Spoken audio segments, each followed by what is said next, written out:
तो नमस्कार, स्वागत है आज की इस नई वीडियो में। और आज हम सीखने वाले हैं समकोण त्रिभुज का क्षेत्रफल कैसे निकालें, समकोण त्रिभुज का परिमाप कैसे निकालें। आज हम इन दोनों चीज़ों को निकालना सीखेंगे। समकोण त्रिभुज का क्षेत्रफल निकालने के लिए हमें उस त्रिभुज की आधार तथा लंब की आवश्यकता पड़ती है जो कि हमारे पास दी हुई है। यहाँ पर हमारे पास लंब दिया हुआ है। लंब यानी कि लंबाई, ऊंचाई कितनी दी हुई है 12 सेंटीमीटर। और यहाँ पर आधार दिया हुआ है, आधार बराबर 5 सेंटीमीटर दिया हुआ है।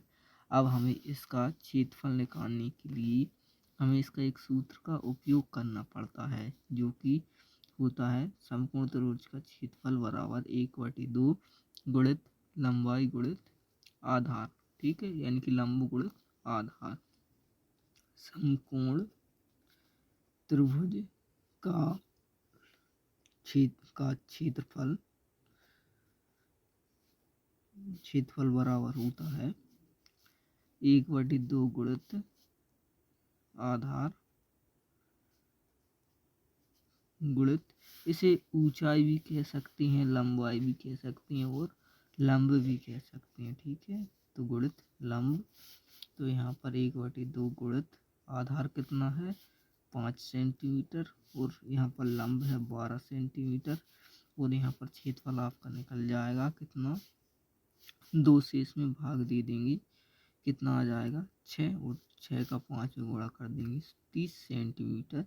यहाँ पर क्षेत्रफल वर्ग सेंटीमीटर या वर्ग किसी भी वर्ग इकाई में आता है, क्योंकि यहाँ पर सेंटीमीटर और सेंटीमीटर का गुणा हो जाने पर 2 सेंटीमीटर हो जाएंगे, अर्थात कि सेंटीमीटर स्क्वायर हो जाएगा। अब यहाँ पर हमें इसका परिमाप निकालने के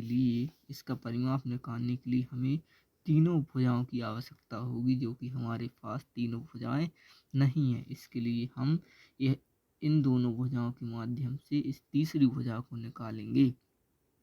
इसके बाद हम परिमाप आसानी से निकाल सकेंगे। इन दोनों भुजाओं से इस तीसरी भुजा को निकालने के लिए हमें एक प्रमेय की आवश्यकता पड़ती है जो कि होती है पाइथागोरस प्रमेय। ठीक है, तो आज हम उसी का उपयोग करेंगे।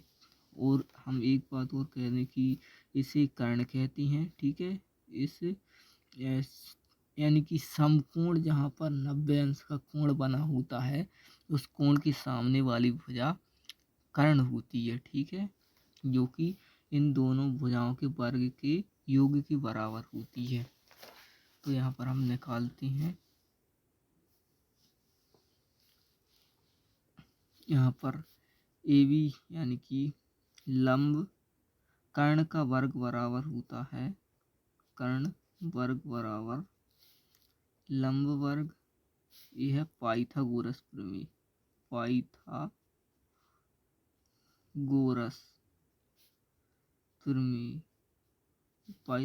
प्रमेय है कर्ण वर्ग बराबर लंब वर्ग धन आधार वर्ग।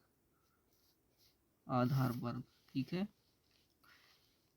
यहाँ पर कर्ण निकालना है हमें। कर्ण का वर्ग बराबर लंब वर्ग कितना दिया हुआ है, लंब यहाँ पर कितना दिया हुआ है 12 सेंटीमीटर, तो 12 का वर्ग प्लस आधार 5 दिया हुआ है तो 5 का वर्ग। इन दोनों का वर्ग जोड़ देंगे, इसका वर्ग 144 प्लस इसका वर्ग 25। इन दोनों को जोड़ने पर कितना आ जाएगा 169। कर्ण वर्ग बराबर 169। इसका वर्ग इसका वर्ग यहाँ से हटाएंगे तो इस पर रूट चढ़ जाएगा, तो कर्ण बराबर निकल आएगा √169। अर्थात कितना आ जाएगा √169, यानी कि √169 का रूट निकालेंगे तो यहाँ पर 13 आ जाएगा। अर्थात हमारे पास कर्ण 13 सेंटीमीटर आ गई है। अब हम आसानी से इसका परिमाप निकाल लेंगे। तो यहाँ पर हम एक ही लाइन में निकाल देंगे इसका परिमाप। तो परिमाप बराबर होता है किसी भी त्रिभुज की, जैसा कि ये त्रिभुज है, यहाँ पर हमारी कर्ण 13 सेंटीमीटर आ चुकी है।